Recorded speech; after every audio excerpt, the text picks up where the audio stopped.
Good evening. This went how it was going to go. Former President Trump loves mixing it up with journalists, and that's exactly what happened during a 34-minute Q&A.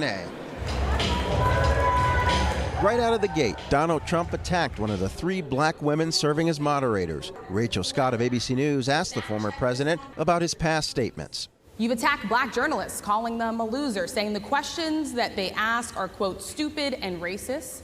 You've had dinner with a white supremacist at your Mar-a-Lago resort. So my question, sir, now that you are asking black supporters to vote for you, why should black voters trust you after you have used language like that? Well, first of all, I don't think I've ever been asked a question so in such a horrible manner. First question. You don't even say, hello, how are you? Are you with ABC? Because I think they're a fake news network, a terrible network. Trump was not done. He slammed organizers for the program not starting on time. We have you for a limited time, sir. I'd love to move on to different topics. Excuse you, you're the one that held me up at 35 minutes, just so you understand. In the room packed with black journalists, the Republican nominee for president questioned Democrat Kamala Harris's racial background. Harris's mother was from India, her father from Jamaica. She identifies as black and attended an HBCU. She was always of Indian heritage, and she was only promoting Indian heritage. I didn't know she was black until a number of years ago when she happened to turn black, and now she wants to be known as black. Trump doubled down on his pledge to pardon January 6th insurrectionists, even those convicted of assault. What's going to happen to the people in Portland that destroyed that city? But sir, my question is on those. What's going to happen to the people that tried to bring rioters who assaulted officers? You have to would you pardon what's those going to people? happen? Oh, absolutely, I would. You would pardon those?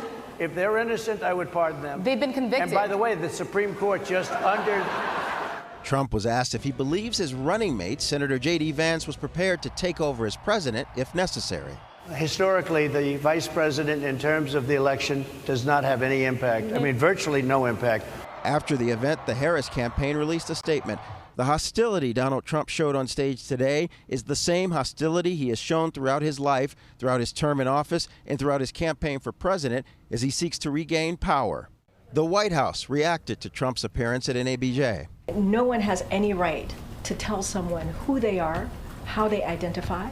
She is the Vice President of the United States, Kamala Harris. We have to put some respect on her name, period.